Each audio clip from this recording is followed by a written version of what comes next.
Tapos tayo ng 1G butt joint. Vertical naman tayo, 3G butt joint na may ceramic backing tayo sa likod. Ito. Sandali rin. Nagpas yan.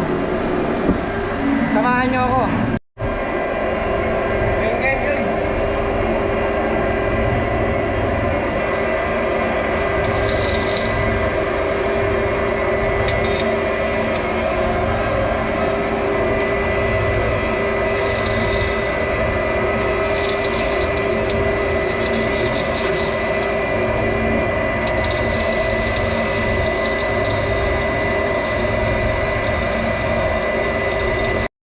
Yo mga kabakal, tamang route pa sa tayo ngayon. Titira natin ngayon ay 3G butt joint, vertical up. Yan ang welding natin for today's video mga kabakal. Tamang route pas lang tayo.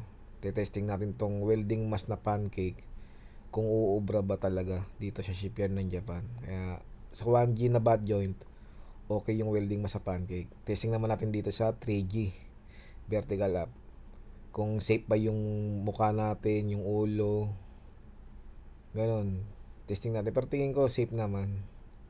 Kailangan lang talaga sanayin kasi syempre yung kaliwang kamay natin hawak sa welding mask, tas yung kanan sa torch. Ngayon hawak natin yung kamay natin kaliwa sa kanan, kaya sanayan lang talaga. Ayan. Bali ang plangketa ko niyan kaliwa. Ayan.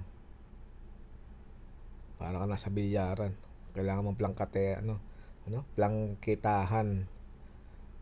Kailangan tama yung angle, tama yung tutok ng wire. Kailangan stable, hindi pwedeng lumayo